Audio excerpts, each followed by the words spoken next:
Hey, what's up, people? Whoo, we're back. We're back, baby. Back and ready to go. What's up? It's good to see all the faces in the chat. This is another time, a new time we haven't done. Usually we do live streams every Tuesday, 8:30 Central Standard Time, which I know is night for me, but then like crazy times for other people. And I try to do another one in the middle of the day for me, which means other time slots. And now we're doing one towards the morning. So I'm trying to hit around the spectrum here of time to get y'all going. Hey, Tristan says, welcome back from vacation. Yes, me and my family go on a family vacation every day after my son's birthday. He just turned 4, and we go camping. So yes, just got back from camping. So if there's a little sun, I lathered myself up in sunscreen like a freaking ghost. It was nuts. But yes, we're back. Refueled. I sent a sappy Marco to some patrons and some other sappy messages and stuff. But it really was nice to kind of just like soak in all of this. Even like while it was happening, I saw a freaking Orman in the chat say like, hey, soak this in. Don't just let it pass. So y'all have been so awesome for this whirlwind of things happening, for y'all to tell me to slow down is helpful, because it's easy to get wrapped up and caught up in all this craziness, right? I love camping, Christopher. Let's go, Leonardo. What's up, man? Hey, Heathen. What's up, Heathen? Love that name. Last 3 seconds. Hey, what's up, y'all? Kyron's here. Big fella Static, Coer. Man, we have 250 people in the morning. Man, y'all are ready to go this morning. Let's go. Roscoe's a new team member joining up. Let's go. Appreciate it. Early bird Kickstarter fee going on. Welcome back from vacation. All the love, Coach. Malefic Miss, thank you for that. An early backer fee. Y'all are coming up with fees for awesome things that y'all do. That's funny. Dungeon Master Josh, what's up? Thanks, man. Thanks, y'all. Jato's here. Let's go. It's not morning in Europe. Oh man, we got the whole time. We got the whole time window going across. I'm sure it's midnight for some people here. But what I wanted to do is do a Kickstarter Q&A. So I'm gonna answer some questions. Oh shoot, do I have it? Oh man. Oh yeah, I do. I do have it right here. Nice. I do have one Kickstarter question I'm going to answer. I pulled up. Guys, the Kickstarter, first of all, there's 13,000 backers now. That's nuts. 13,000 people are like, hey, yeah, DC20?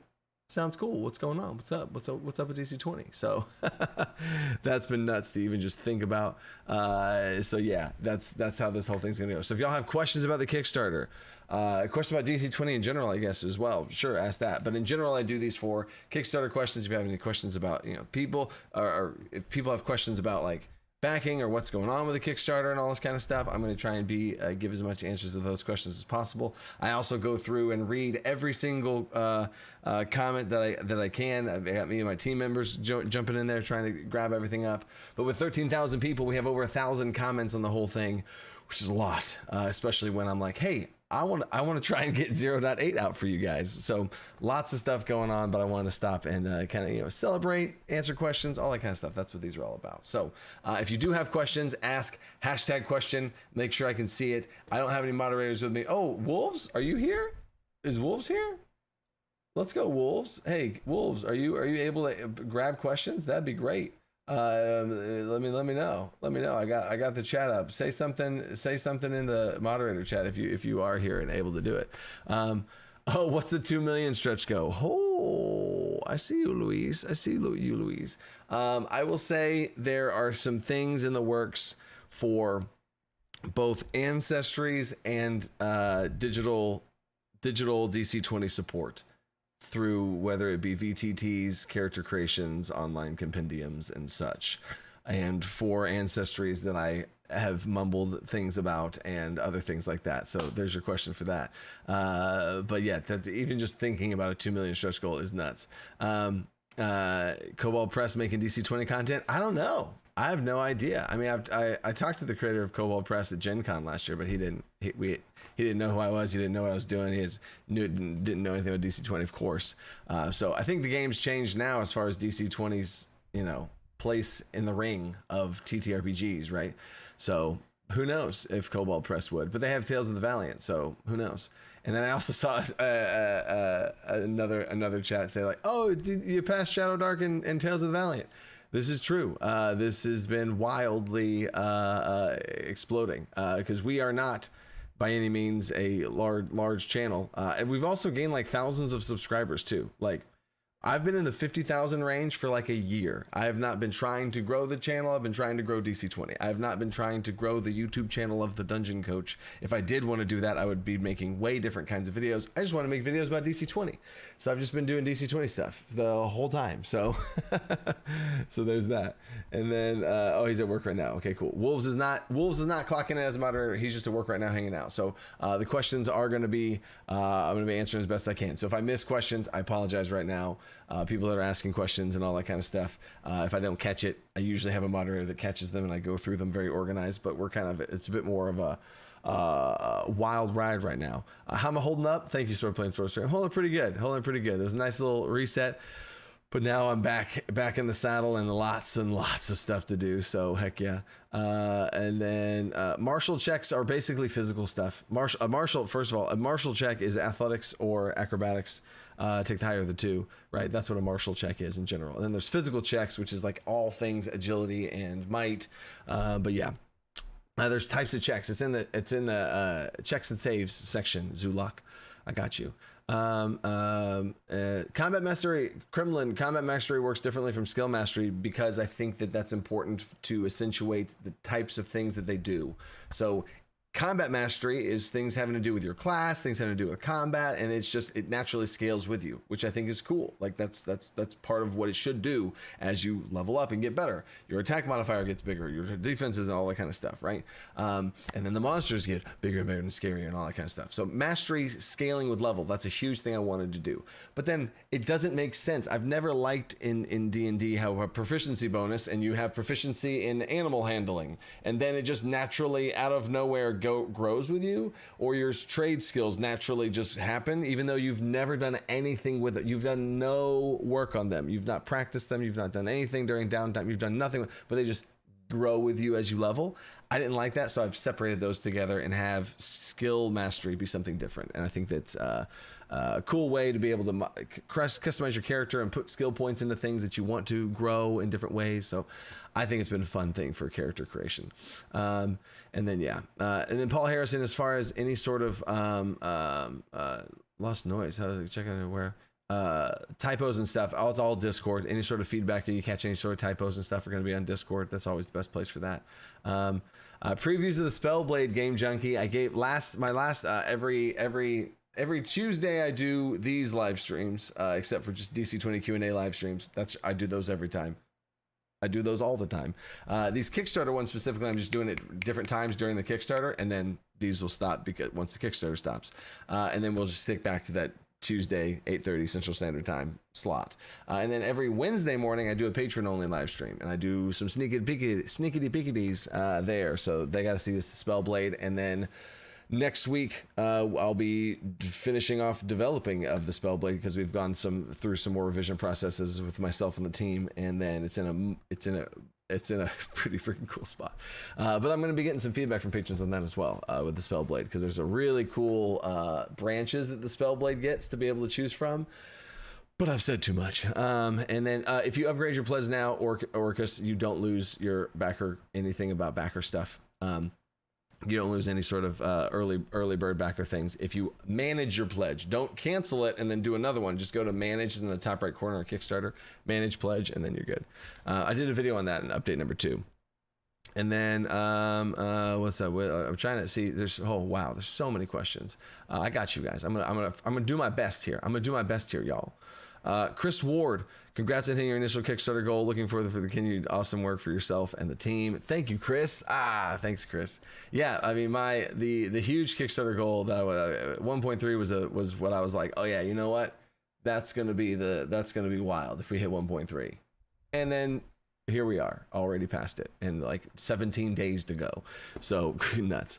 And then digital character creation be a free app or website. Follow up with available Android, iOS. Yeah. So the plans for all digital stuff is going to be, there's the early bird backers get to test it, and then we're going to have that go live in some way. And my goal is I want to have a digital support for everyone that's interested in the game.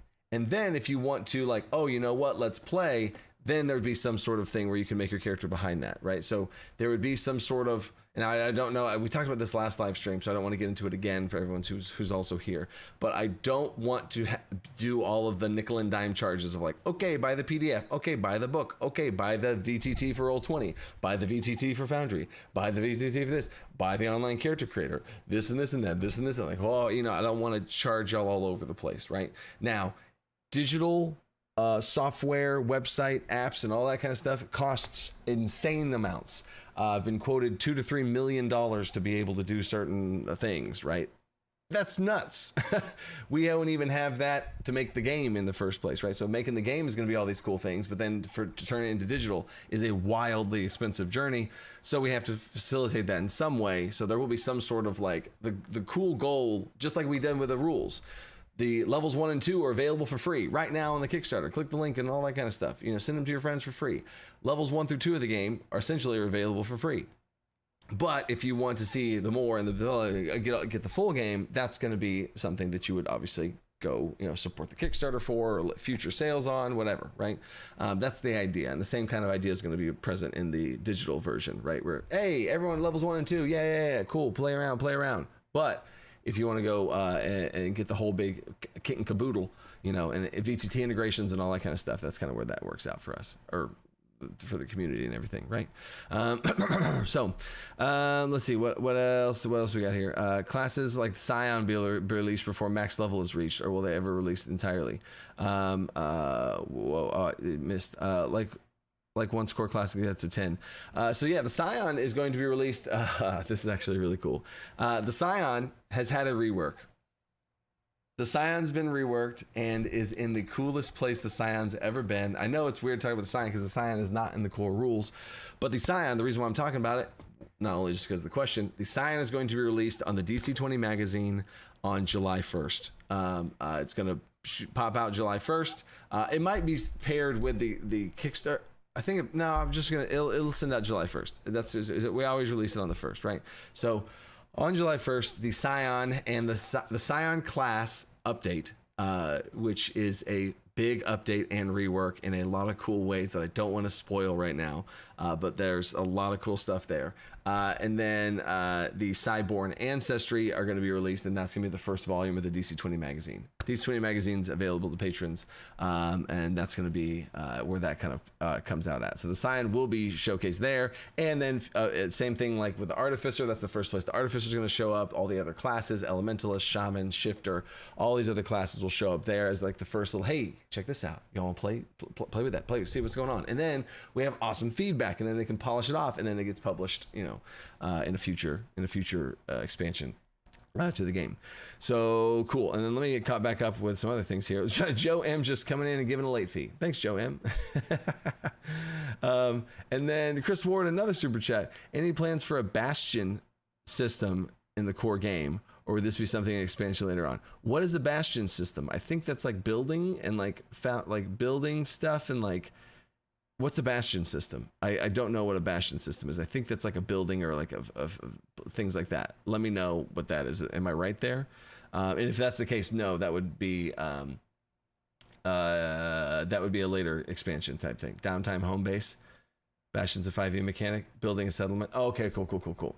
Yeah, so that settlement building and all that kind of stuff, that would be that's not part of the core rules. That with as much as this goes into the core rules, I don't see that base building type thing as being a core rules thing. That would be going into stuff that having to do with like mass combat, big picture armies, massive downtime expansions where you're building things, hirelings, hiring people, mercenary companies. Currently right now in my campaign, DC20 campaign, they're building a mercenary company. So I have mechanics for that. That type of stuff could go in there as well. So yeah, very niche. Exactly. A dungeon doctor.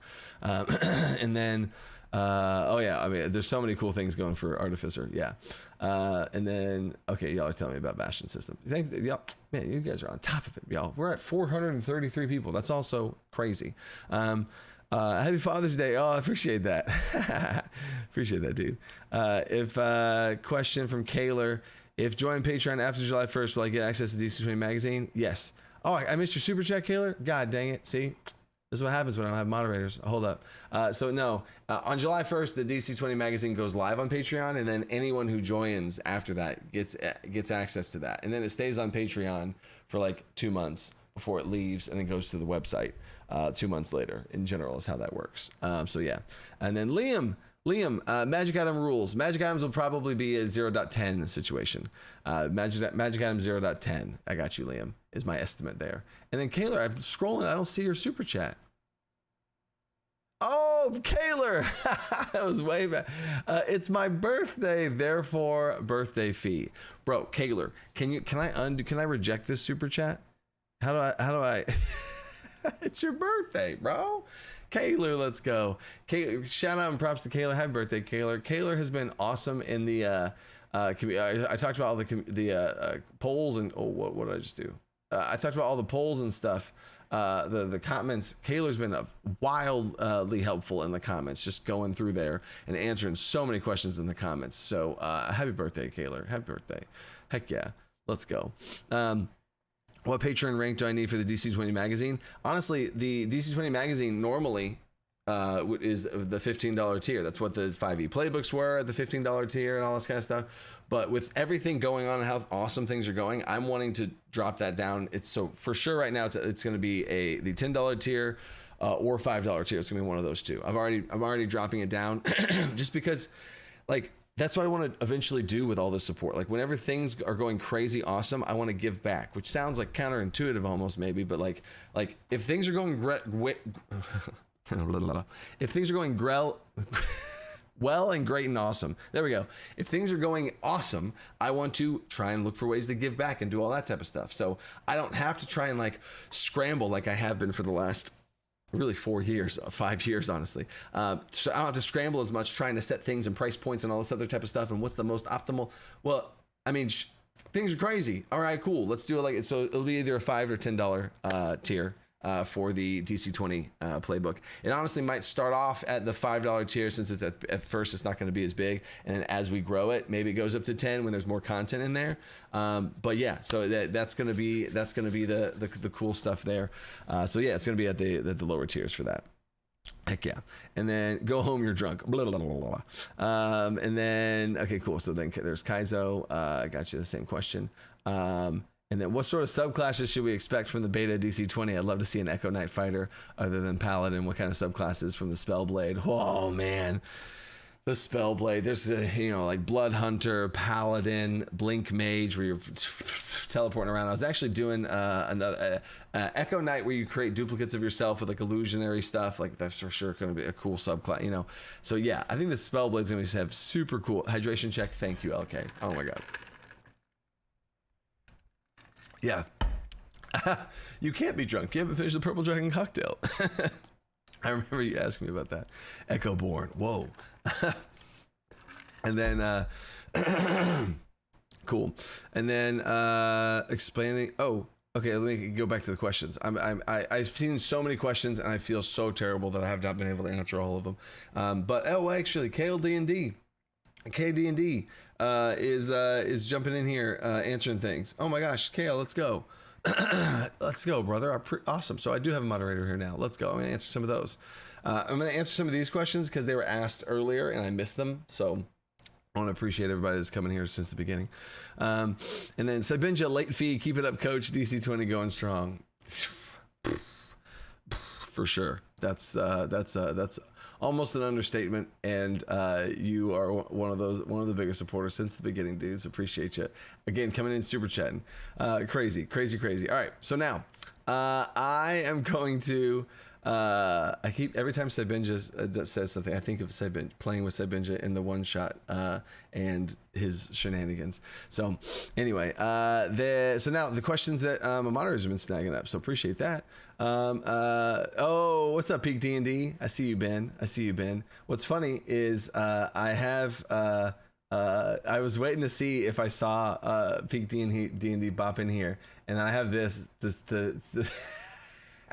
oh, my face is covering Ben. There's Ben. Okay, oh, there we go. What's funny as a little thing I got alerted to by the community, they were like, "Hey, Peak D&D changed their name to Peak DC20."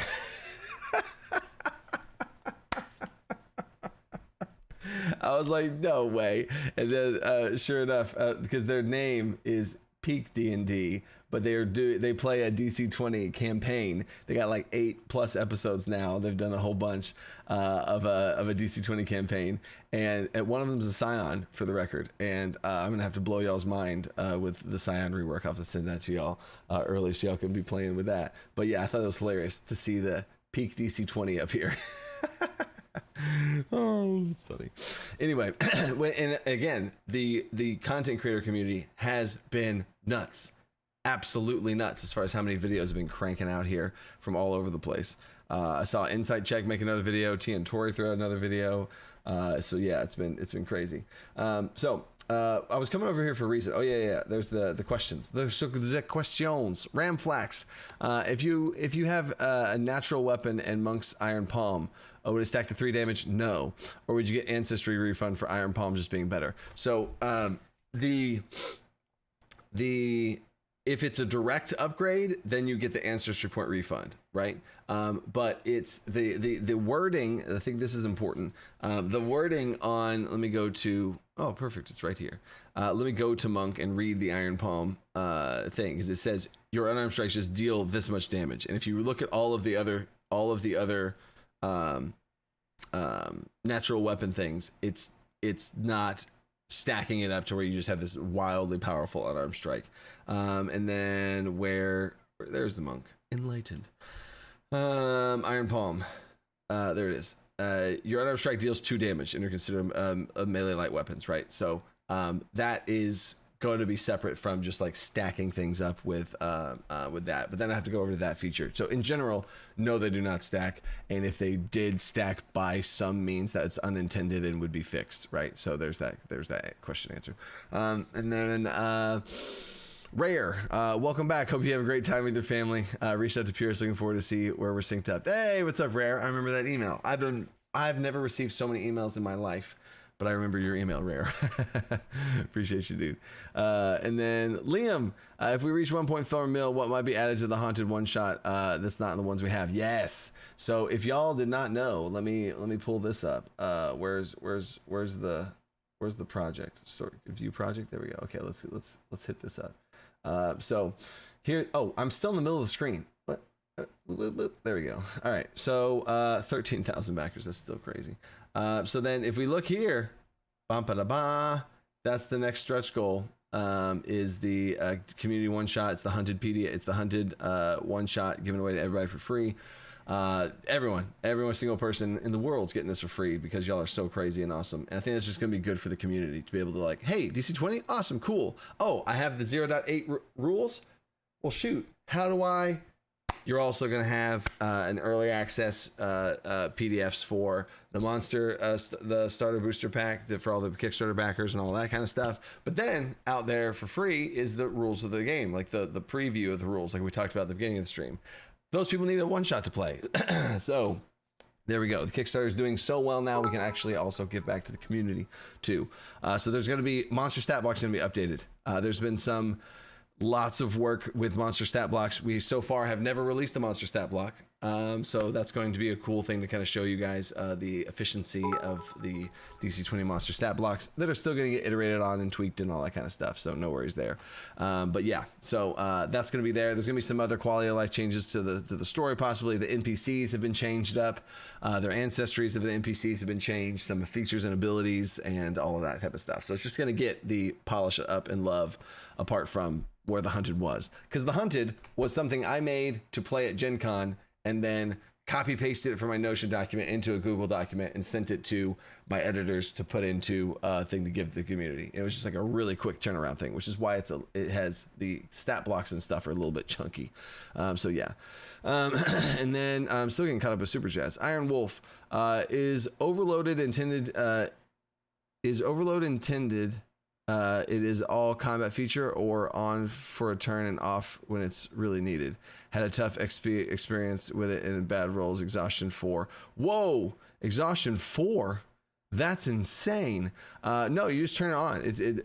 Overload is okay. This is big. Here we go. I overload and then I go for it, and then you stay overloaded, and you stay overloaded until you're like, okay, stop, and you turn it off. Right. So that's where that's intended. I've never heard of anyone getting exhaustion 4 from being overloaded. That's insane. But yeah, it's not an on-off switch. I would just turn it on, go nuts, and then turn it off whenever you feel like it's getting crazy. So there's my 2 cents for you, Iron Wolf.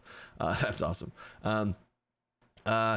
Question: will there be feats? I see Remy's question. Will there be feats? Yes, they're called talents in DC20. And then heck yeah. And then Chris Ward. Another super chat from Chris Ward. Any plans to create a brawler / weaponless fighter subclass that uses improvised weapons? If there was one of those, it would definitely be, there's a fighter subclass I see design space for that, since fighters are based around weapons and stuff, and that's technically an interesting weapon. But a monk, there's for sure a subclass for the monk that is going to be a brawler in that aspect, where they are a pugilist, wrestler, thrower, brawler,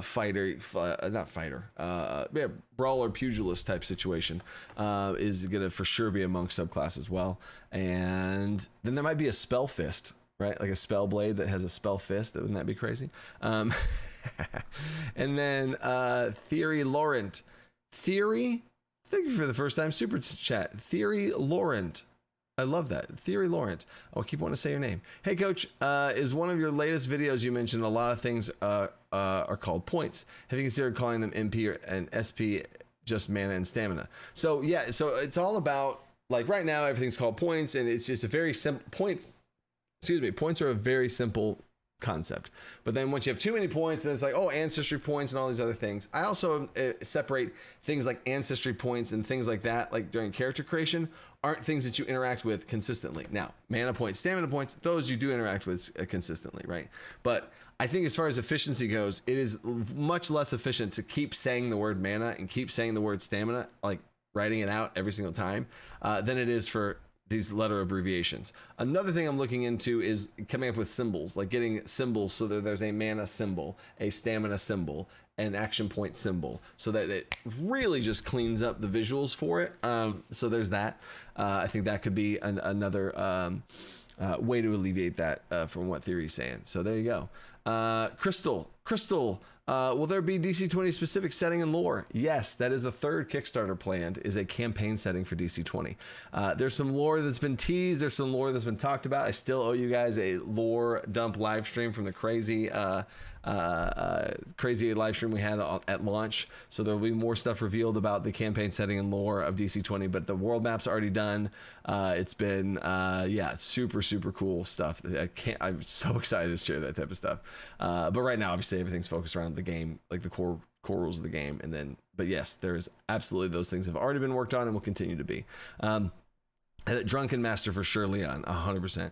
That will be a monk subclass. Hi, I think the opportunity attack should be renamed to combat reflexes or something else other clear and not too similar to D&D. Yeah, so opportunity attack is just obviously D&D, right? So the word there, attack of opportunity attack, it's just very easy right now, but we are constantly looking at taking a big step back and being like, all right, should we name something different? Should we call something different? We don't, is there a word? I mean, intuitive is one of my pillars of DC20 of what I believe in, making the game as intuitive as possible. So right now, I think that opportunity attacks are more intuitive, because like combat reflexes, what does that mean? Are there different combat reflexes? Are there multiple? And like maybe that could be a thing where we list off different combat reflexes. Spellcasters would spell duels and stuff.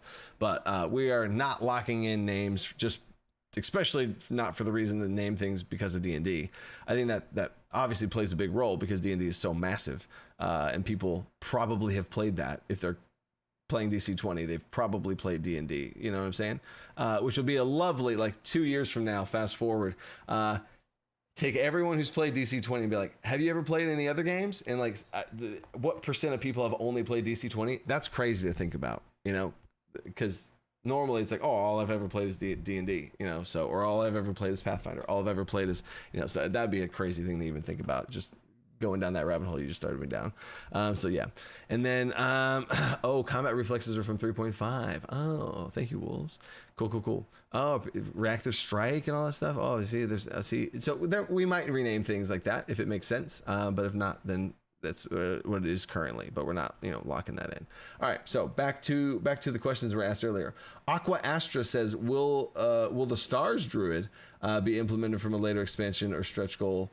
So all subclasses will be revealed in that whole process. 0.9 is going to be all the subclasses, and I absolutely, so far I can say a starry druid is a possible thing.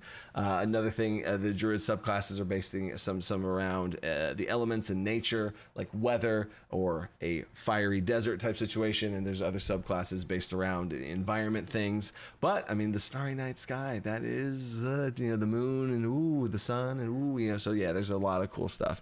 Subclasses are gonna be, I'm just so excited for subclasses. And then T and Tori said the D&D is the gateway drug to TTRPGs. what a dark analogy, but true.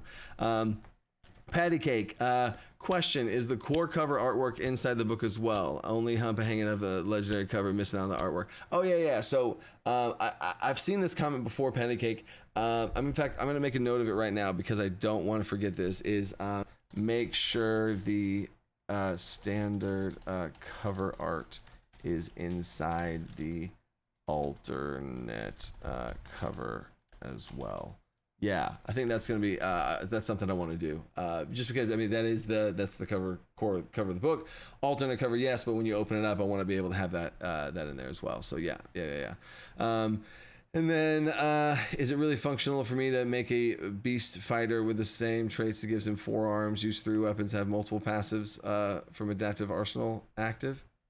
Oh, that's interesting. Johnny Biggs. I've never thought of a multiple armed person gaining multiple passives. That's very interesting. So Johnny, props to you, Johnny. Multiple armed fighter. What? That's so awesome, Johnny. That's so funny.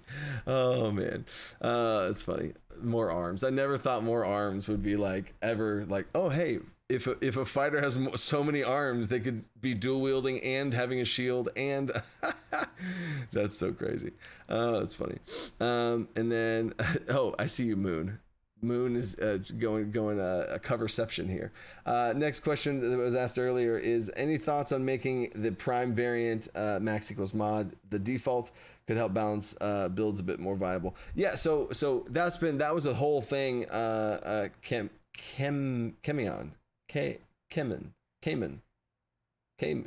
Anyway, that was a big old rabbit hole debate early on. There's a bunch of stuff. I did a whole bunch of community polls, a whole bunch of talks with the team.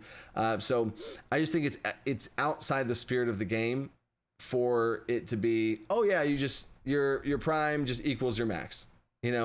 That's very straightforward and very clean and very, but I think it's just prime and what it stands for and the modifiers. I just don't think it fits the spirit of the game is my easy big picture answer. But being a variant rule is absolutely there. It's absolutely supported. There you go. Right. So people can choose to have this build a character that's spread and even across. Go for it. I personally don't think one of the things I love about whenever a player makes a character, what's your 3 going into and what's your -2 going into? What's your highest? What's your lowest? I love that choice. I love that character development. I love that exploration. And if somebody does want to go interesting and build a middle of the road character, okay, the variant supports that, sure. But that's about as much as I think that would be, right? So heck yeah. And then we got our super chat. Hydration check.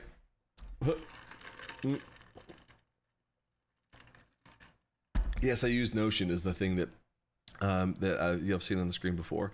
I'm writing the game in Notion. Liam, another super chat. Will downtime activities like crafting and cooking be in the DM's guide or his own Kickstarter? It could be a DC20 magazine issue. No, downtime activities are going to be in the core rules. Downtime is completely supported in the full rules. Resting, traveling, downtime, entire systems to support all of that. Now, more advanced versions of that will be in future editions. Yes, there will be entire things. Even if you want to think of it like base building, even if you wanted to do base building, you could technically do that with the downtime system that will be in the core rules. Now, I don't want to get quoted on that and be like, oh, where is it? It's going to be a very rules light version of like, okay, here's downtime. What do you guys want to work on? And it would be something that the Dungeon Master would have to work out with. Okay, cool. And all that. I mean, it's so the bones of downtime and it being supported and being able to do stuff, make stuff, craft things. I have one of my players right now. He's crafting healing potions during his little downtime things and stuff. And he's learning how to craft other potions. So like, absolutely supported in that way, but it's going to be a much more light system, and then it will be expanded on in other versions, which is what the whole thing I think is good about expansions to the game. The core game supports it, but this, if you want to be like, oh, you know what, you want to get wild with some base building or crafting and all these other systems, okay, cool, take this book for that. You know what I'm saying? So yeah, and then teaching summer school, Philip Fowler. Oh man, I taught summer school once. Geometry. Oh man, did not like teaching geometry. I'm an algebra 2 kind of guy. But anyway, flashbacks there. Whew. I think we just hit 500 people here. Let's go, y'all. Gage Nix, any plans on? Any plans on fixing dumping agility being really unviable? To fix dumping agility being unviable. So yeah, the last armor update made strides towards that as far as it relating to PD and you being able to have more armor modifications you can add if you don't have to worry about PD or if you don't have to worry about agility in that way. So there's that. But yeah, ultimately, I don't think any of the stats can just be dumped. Right? Because might, if you absolutely dump might, well, you're gonna have really low hit points. Okay, and if you absolutely, so there's always going to be one. And I think one thing that we've seen, and I don't want to fall into the trap of that I've seen many games do, is have the attributes be in a spot they are, and based on people's priorities or preferences or all that kind of stuff. Oh, this one's stronger, this one's weaker, this one's stronger, this one's weaker. Oh, no. And then we start continuously tweaking to the point where now it's super crunchy or super non-intuitive, or you have to jump through different hoops because there's plenty of things we could do to balance all attributes perfectly. But that's a way crunchier system than I'd want to sign off on, right?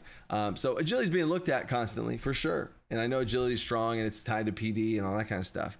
But so far, I haven't seen a negative, toxic effect of agility. I don't think agility is in a toxic place right now where it's corrupting builds and you can't do this and that. No, it's just so oppressively, sure, don't have a negative to agility, but also, sure, you probably don't want a negative 2 might unless you're okay with that.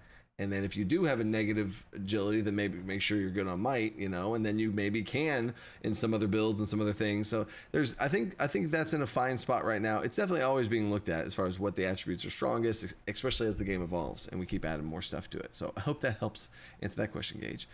Dominic B, can you explain how damage scales as you level up? Yeah. So Dominic, let me see. I'm caught up on Super Chest now. Cool.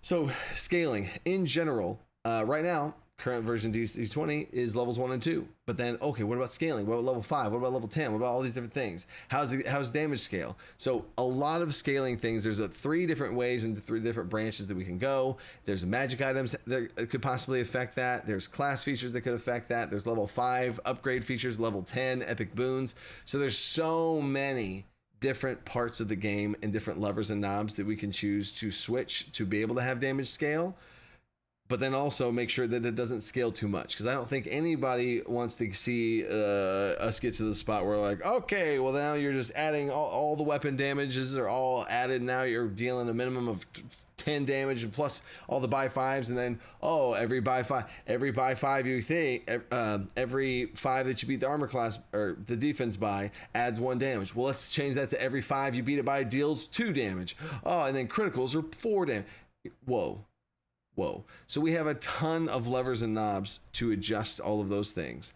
I will say my behind the curtain thoughts on that are I don't want things to scale so wildly to where Oof, you're wielding a +2 magic sword that adds +2 to your damage, and then you have every 5 you add 2 more to, and just you start to get scaling, and it's just bonkers. I don't want that. I want the game. So I would say my best example of this is there's going to be features that you have that increase your damage, things like Barbarian Rage and things like Rogue's Cheap Shot, and there's going to be things that are added on like that are situationally. You being able to use different resources. Jado, use different resources to gain more output. Your resources will become more effective, and the higher level spells will deal more damage because they have more mana base cost, behind them. So if you can up and amp stamina abilities and techniques and stuff, so the damage will naturally go up. It will. I don't want it to go too much, right? But it will naturally go up because you have more tools in your kit, right? Because you're getting more talents and techniques that interact with each other and all these other types of things. Cool. You gain a magic item that increases your damage, but it's not going to be this very boring, like +1 magic item, and then you just deal +1 more damage. I don't want to deal with that. I think having cooler, more unique magic items that deal damage, can catch on fire for a thing, and if certain situational things that you're able to increase your damage by for all these different unique sources of damage. That's my best big picture answer, because there's a ton of different levers we can go and change and move, like I've listed off. But which one of those we use, that still has not, I don't want to lock that in by any means, especially right now when the game's only available levels 1 and 2, right? So a lot of this will be talked about more when the game opens up to level 5, and a lot will be talked about when the game opens up to level 10, because technically when the game opens up to level 10, it opens up to level 20. So there's that. And then so question, will there be more specialized on the prestige paths, or there's just those 3? So right now there's just those 3. But again, right now, as far as the development of the game, one of the later things I'm going to be worried about is prestige paths. When we don't have subclasses yet, it's hard for me to put time towards prestige classes. You know what I'm saying? So I'm not trying to shoot down that thought. But I just have bigger things to prioritize, if that makes sense. And then Saibinja, again, what's up, bro? Can you give us an example of a balanced magic weapon to award our party with for a level 2 to 5 party to award our party with up for a level 2 to 5 player? Award our party with up for. I think the up is confusing me in that sentence. Level 2 to 5 player. First of all, level 2 to 5 player. Level 3 and 4, 5. Level 3, 4, and 5 player doesn't exist. So that's all the same thing about balance and stuff. And magic items, we haven't published any magic items. So it's hard for me to speak on those types of things, because I don't want in these live streams where 500 people and all these things, I don't want to say something and then people are like, go down there, it's broken, oh my gosh, oh no. So I can give my 2 cents, right? But that's the big disclaimer, is right now with what we have to focus on is levels 1 and 2 and 0.8 updates for that, adding the spell blade to the class. Okay, cool. There we go. And the game is balanced and works at levels 1 and 2, especially after the 0.7 class updates. Awesome. Cool. Now let's build onto this solid foundation, right? And then, okay, cool. Now we're at level 5. All right, magic items. Let's go here. How do we, you know what I'm saying? So some of these things y'all are saying, prestige paths, magic items, all these kind of things. That is something that is just to keep in mind whenever I start talking about those things. I'm not going to say, I'm not talking about that yet. I could take that route and be like, nope, not in the game yet. Moving on. You know what I'm saying? But so my best answer to a balanced magic item is base it around even just something as simple as a talent. Like base the power of a magic item around a singular talent, not an entire level of what you get at level 1 or 2, but find one talent, one class talent, one general talent, a talent that's about as powerful as I would give as a magic item, thinking about it like that, right? Or less, really.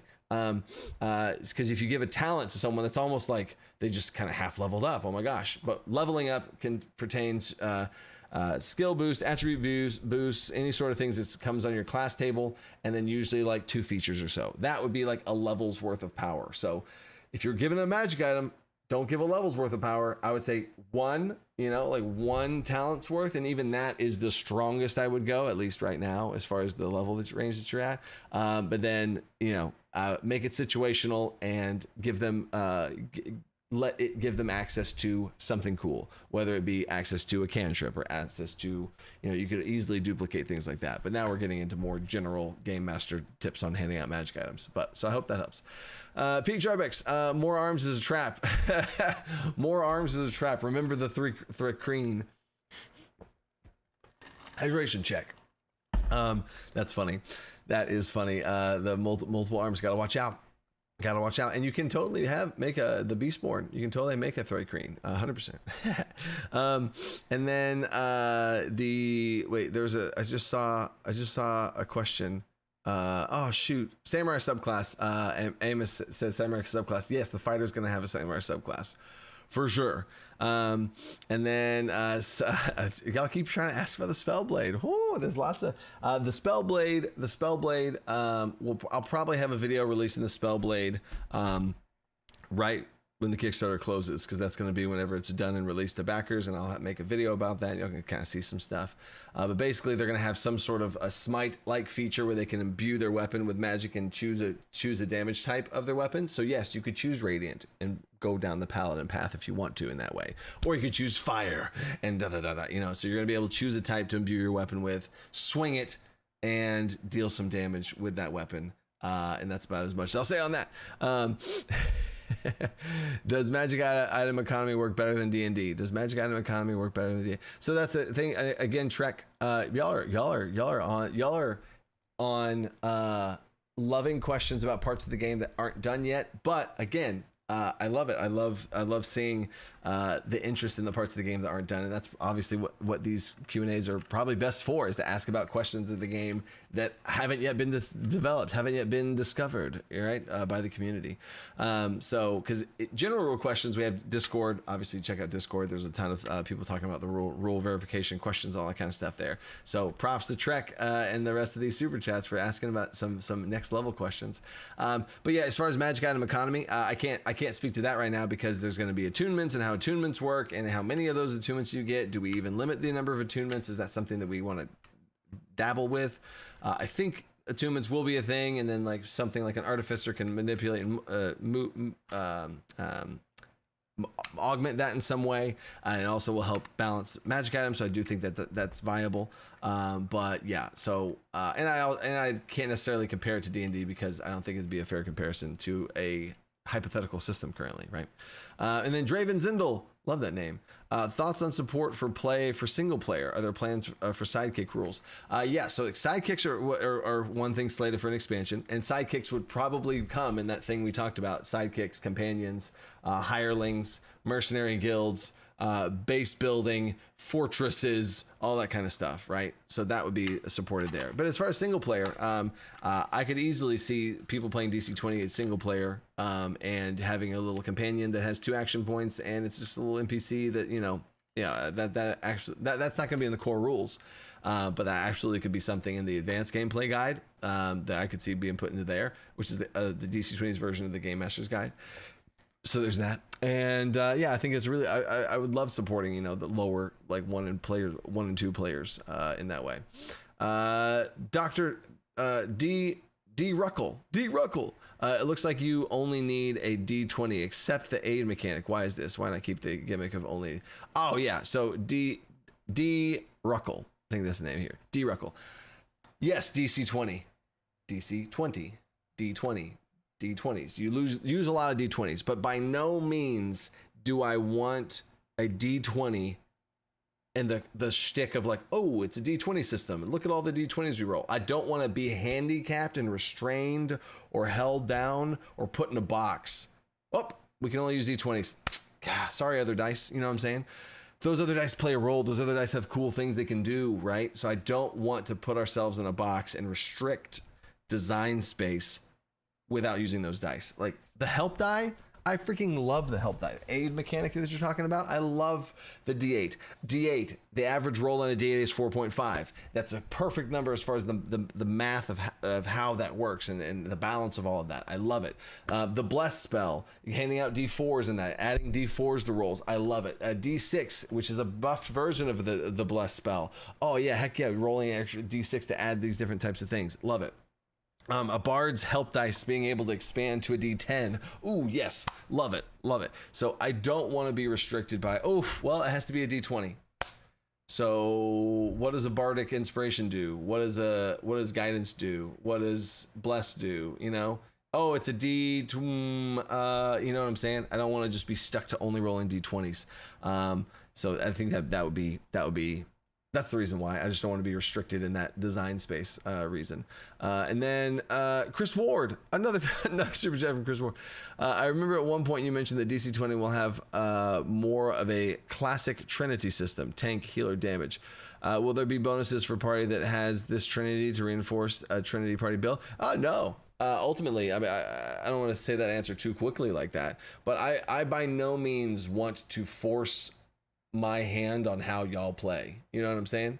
I don't want to just be like, okay, so yeah, you gotta have a tank, healer, and damage, or you're gonna be screwed. Okay, so all right, y'all figure it out. I don't care if you don't want to play a healer, figure it out. I don't care if nobody wants to play a tank. Yeah, you gotta have one, or you don't gain these bonuses. You know what I'm saying? So I definitely don't want to do that. That's out of the spirit of that's not out of the spirit of DC20. That's just out of the spirit of my philosophy on what I want to like force onto y'all. I don't want to force anything. You know what I'm saying? Like even the character creation's open, all these the ancestry systems open, all this kind of stuff is so customized. I don't want to be like, all right, well, who's gonna be tank, healer, damage, right? And speaking to my own group has 2 tanks and 2 damage dealers, no healers. So yeah, that's the group that's rolling in my campaign right now. And then I'm adjusting on my end. So yeah, there's my answer to that. Schnick tired, I think I got that. Will hardcover copies of a monster manual be available? I don't see anything but the PDF in the Kickstarter. Yeah, thanks for the first time super chat. Appreciate you, dude. So here's the big picture on this. I could probably add this to the, you know what? I'm going to make a note of that. Add future prints to the FAQ, which it might even actually be on the FAQ right now. But either way, I'll answer the question. The right now on the Kickstarter, this is the Kickstarter for the printing of the core rules, right? Which is, you know, a whole process in itself and all this kind of stuff, and things have exploded and all these other things. So are there future Kickstarters to be able to make more books for DC20 in the future, like a monster manual, game master's guide, and all these other things we've talked about? Hell yeah, it's gonna be nuts, right? So a lot of the stuff I know I need to give you guys ASAP. I need to be able to give a bunch of y'all a bunch of monsters. I need to give y'all a bunch of magic items, as y'all are asking about a bunch of magic items. I need to give y'all all that. You know, I need to give y'all all these types of things. So how can I do that if those things aren't in the core rules? The core rules aren't gonna have 300 monsters. You know what I'm saying? The core rules don't have 300 monsters, because that would be 2 books in one. You know what I'm saying? That'd be nuts. The core rules are the core rules to play the game of DC20. And then there's gonna be a monster manual with like 300 monsters, right? So how do I accomplish this as, you know, the small time me, which now we are able to do bigger things, right? But at the time of launching this Kickstarter, okay, so all right, so we're gonna have the core rules, and we're gonna print that off, and then we still got to be able to give the people monsters, so let's give them the monsters, and it's in PDF form. Cool. Now, what happens next year? Kickstarter next year? Can we turn it around that quickly? Or Kickstarter in, you know, near future time after that? Monster manual, 100%. So the monster collection PDF right now is going to have 100 monsters in it, right? Or 70 monsters, and then you get 30 more from the other one. So if y'all didn't know this, I made an update. On the update, the monster starter pack y'all have unlocked to the point where it now has 30 monsters in there. Because people are asking about the numbers. I was like, oh my gosh, I never said the numbers, so I need to go change these images to say those numbers. But Monster Starter Pack has 30 monsters. Monster Collection has 70 monsters. So that's 100 monsters overall that y'all are going to have. Now, Monster Manual is going to have 300 of those things. So what's going to happen is those 30 monsters and 70, so those 100 monsters will be taken through the ringer. Y'all will be playing them and stuff. They'll be polished off. More art will be made for them. There'll be 200 more monsters added onto that. Some of those 100 monsters might get cut. Some of them might stay. Some of them might get reworked. Some of them might whatever. And then we will do the next Kickstarter for the monster manual to have 300 monsters plus all the different bells and whistles, monster templates, to be able to turn a monster into like a draconic version of that monster or an undead version of that monster, be able to take monsters and scale them up to legendary status or grunt status, up and down. All the bells and whistles, right? And you'll be able to do some of that with the monster starter pack as well. But that's the plan for all of this, is to give you all the PDFs so that you'll have them in your hands so you can use them. And then, okay, cool. Wow, now we can do a lot of stuff here. Now DC20 is really able to thrive and go crazy. Let's go. Let's bring in some more hands and bring in some more cooks in the kitchen. Let's get some stuff rolling. And then, yes, we get the Game Master's Guide out and we get all these stuff out and we can start making more and more content and get y'all more printed stuff. So yeah, that's the answer to that question. So yeah, and then Liam, another question. Liam, there you go. How do you run Apex actions? The way I understand it is that actions the monster takes before initiatives rolled, like an opening move to set the stage. Yeah, so in general, Apex actions are something that was in 5th edition. Now, if they're going to be called Apex actions in DC20 and other things like that, how are they going to work in that way? That's not, that's still in the works right now. But to answer your question in general, those happen at the top of the round. Apex actions. This is a Matthew Colville thing. He sparked that Zippa inspiration, and then I've ran with it, and now it works differently in DC20 because all the action points and legendary action points and stuff. But Apex actions happen at the top of the round. So top of the round before anyone goes, boom, that's when that is, right? So before the first person initiative goes, is how that works. And then Oraxis. Will you be adding more skills? I use Streetwise as a utility skill, like survival covers a lot. Wait. Also considering calling radiant damage ethereal or something since you changed umbral. Ethereal seems too spacey to me as far as that goes. So radiant, I want to have some sort of a slant towards light and, you know, the light and darkness, umbral, radiant. So I think ethereal seems a bit too middle ground. If there was a third damage type to put the two of those together, ethereal would fit right between radiant and umbral, I feel like, to answer that question. But streetwise, I mean, I think streetwise is already accounted for. You got trickery. You can think about some trickery if you want to do a trickery charisma. So my there's a variant rule for this for your Axis, but if you want to do a trickery based charisma check, that would be streetwise, yeah, I think. Or you could say a trickery based intelligence. You could say that's streetwise. You could also have that be survival, right? So I think that's all. I think all of that works there. Even insight in some ways. So I think as far as skills go, I think I don't see myself adding any skills to DC20. Because so far, anytime someone's proposed something like Araxis says, I feel like DC20 has accounted for it in multiple ways. Because I even just said 3 or 4 different options there that you could use to accomplish this streetwise thing that you're wanting, right? So yeah. And then let's see. Here we go. And there we're at. And there we are. Okay, cool. Now let me go back to another question. And then, oh my gosh, we've already hit it. We've already done it. Wow. Yes. Boom. So I actually, this is crazy. Let me see here. Let me turn this off and then click this live. And then, yeah. Okay, cool. I am loaded up with meetings today, y'all, which sound terrible. And it's just not, if I could choose to do anything today, I would just be like, all right, cool.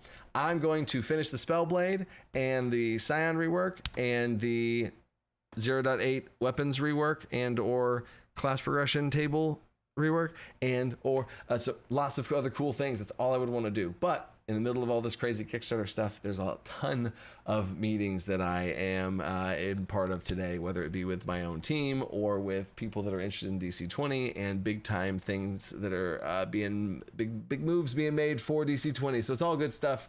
But that does mean I do have to cut the live stream off at the hour mark. Last time, I think we went and we hit 1 million on the Kickstarter live stream number 2. We hit 1 million during the live stream, which was crazy. And then we ended up going like over 2 hours and stuff. So who knows how long these are going to last. But this one I do have to cut off because I do have a meeting. And we all hate meetings. I agree. So heck yeah, I am going to answer one more question because I was what I went over here before I noticed it to do, and then it's going to be oh yeah, Luis as the question way early on is 0.9 subclasses and 0.10 more spells. Yes, that's the look there, and then another Lasercat, will there be a hard mode for DC20? There are going to be more gritty rules released in the advanced gameplay guide, which is in the second Kickstarter. It's going to be some gritty rules for DC20. Some like, I want to freaking like put my players through the gauntlet. I'm going to kill them. Yeah, there'll be rules for a more gritty version of DC20, a hard mode, if you want to say yes. So yes, awesome. Thank you guys. It's wild. There was over 500 people here in the middle of this whole situation. So we did it. There we go. And thank you guys. I apologize for not being able to answer as many questions. Like, I know I've never seen so many questions fly by and me not be able to answer them.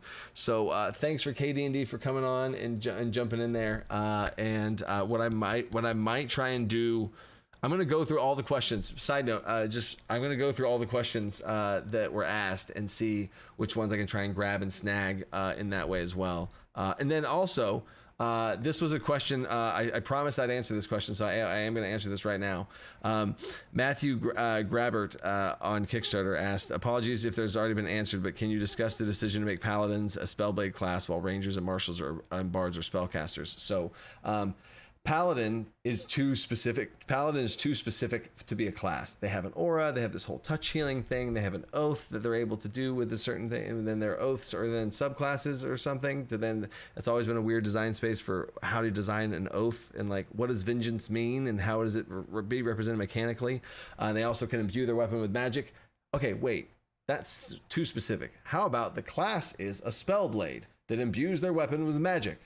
And then let us go in different directions. Let us go into Paladin branch. Let's go into someone who throws their weapon and it summons it back to their hand. Let's go with somebody that summons weapons like just out of nowhere, and that's a subclass that they can go with. A battle mage that has arcane shields that they pop up. All these different types of classes that you can. A blood mage, like a blood hunter that you've seen in other versions. That is a Spellblade, and a Paladin's underneath that, and that fits great. Rangers being Marshals, I think, is just way cooler than this whole half caster, third caster, whatever from D&D, and they express their cool stuff in these like almost druid type ways, and they can track and go through nature. That's like druid. Why are we stepping on the druid's toes? No. They are. I think Rangers are more badass if they don't have anything to do with magic. They are so good at tracking. They're so good at hiding in the nature. They're so good at hunting people down. They're hunters. That is I almost renamed the Ranger class the Hunter, and I kind of still do in some way. But anyway, that I think is way cooler instead of having it be magically expressed. And Bards are spellcasters because I want the inspiration magic and the arts and the that sort of whimsical energy that the bard has to be able to inspire, lift up others, express themselves artistically through whatever sort of means, whether it be aggressively or you can see the bardic performance type of situation from their class thing. But that's where I've put all of those in. So great question in that way. And then Tabletop Phoenix is another super chat trying to unlock extra time. Thank you for everything, Coach. For those who want to continue DC20 hype train, the Pocket Dimension has a DC20 special today in 30 minutes. Oh, perfect timing. Me and the Pocket Dimension have worked together before, and I've tried to not to stream at the same time so I don't step on their toes, you know what I'm saying? So awesome. That's super awesome to know that Pocket Dimension has done some live plays of DC20. They jumped in and loved up DC20 super early on.